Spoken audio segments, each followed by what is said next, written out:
All right, have and have not fans. Now, for a kind of a bit of a what if you will, in regards to Wyatt, and it goes back to once again the conversation I had with Chandler the other night. I think I brought this up while we were talking on the subject of how more and more people are pretty much believing and all in favor of Wyatt's shooting of his parents at the end of the finale being a dream slash drug hallucination, whatever you want to call it.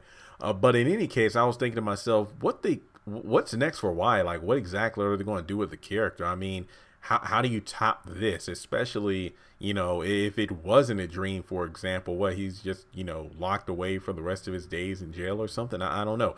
But what I was saying that let's make it interesting.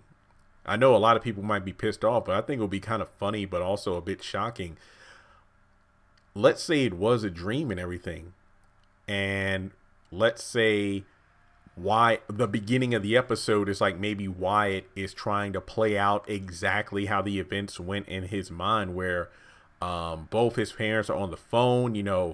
Jim's talking with David, Catherine's talking with Derek, and he tries to sneak down the stairs. Everything is exactly what he thought it would be like, and then he goes for the gun, but the gun isn't there. And then Jim he's kind of like, are you looking for this, son? And then he turns around and he sees Jim with the gun. Not saying Jim is trying to shoot Wyatt. I'm just saying, like, if he's holding the gun and then Wyatt is like, oh my gosh. I think that would be a bit jarring. Well, excuse me, shocking. But I think it will be a good redemption scene. Jeremy, what do you mean by redemption? I could not for the life of me excuse the bad writing when it came to after Wyatt, testified to the grand jury and he left the courthouse or jail, whatever you want to call it. And then Jim had these guys throw him in the back of the van, and then he brought him back to Catherine's house. And I'm like, so, okay, he's back at the house. We know Leo and Mac aren't going to be there to watch him anymore. So I'm like, wait. So Jim, like, you literally saw what Wyatt is capable of, and he just up and snuck out of the house under Leo and Mac's nose, and now he's testifying, making good on his promises or threats. So you bring him back to the house, knowing he's still in no condition to be left alone. And instead of having a couple other guys watch him or whatever the situation is, you just simply allow him to roam freely around the house. So basically when David and Veronica came over and then they were working with the criers to find a way to avoid being arrested, Wyatt's looking to get high or off something, so then he goes to the basement. That's when he finds the gun, puts it by the fireplace, and then leaves. And I'm just like, wait, what? What's going? What? So, okay, strike one is Jim not having Wyatt watched. Like, I get that he and everybody else are too busy because they're trying to undo his mess, but at the same time, it's like, Wyatt should not be left alone. Number two, and I've mentioned this many times before. We've seen that Catherine has a maid or, like a cleaning service, if you will, at her house. It isn't just Hannah. We saw, what's her name? Diane. And then one time, I think the first time Broderick came over to the house, the door was answered by, a white woman with red hair. So once again, there are other staff members.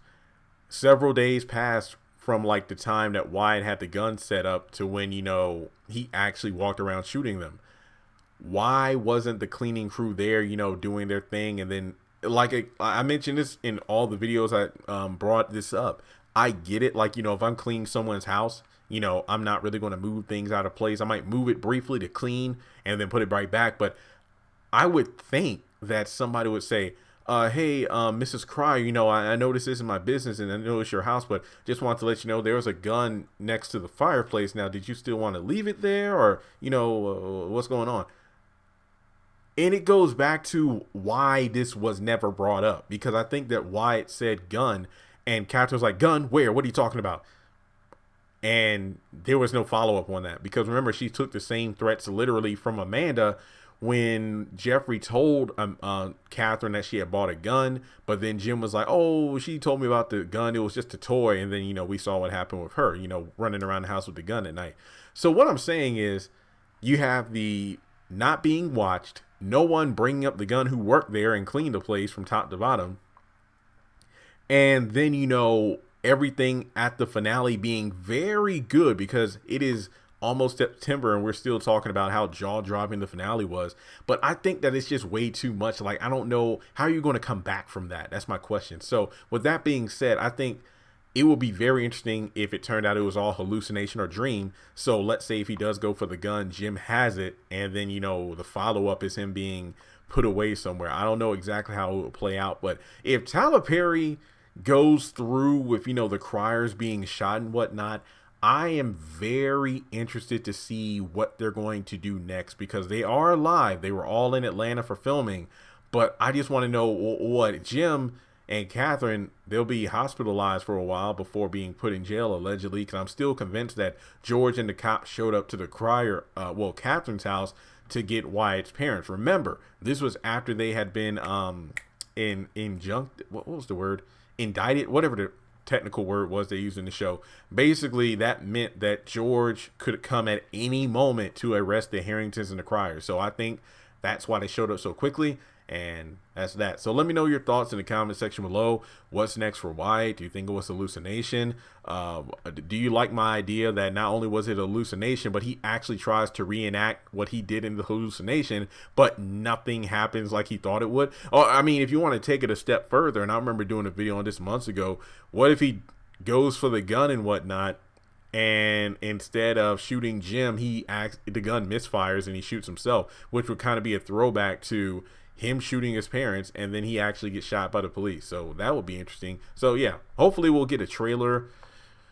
We probably won't get one until late November, early December, or until after the first episode. So yeah, we still got a bit of a wait, but in the meantime, I'll still be doing videos. Feel free to hit that subscribe button. Let me know your thoughts in the comment section below, and I will talk to you soon. Congratulations on making it to the end of this video. If you like what you just saw, make sure to hit the thumbs up button, or if you have anything you would like to add to the video, make sure to leave your thoughts in the comment section below. If you want to keep up with me on social media, go to the description box. All of my links for social media are right there. Also, if you feel like you would like to donate to the channel, make sure to click on the link to PayPal. Any amount helps. $1, $5, $20. As a full-time YouTuber, any support from my fans really does mean a lot to me. Finally, make sure to hit the subscribe button as well as the bell notification icon. That way you're kept up to date on any new content I post to the channel. Once again, thank you so much for tuning in, and I'll talk to you in the next video.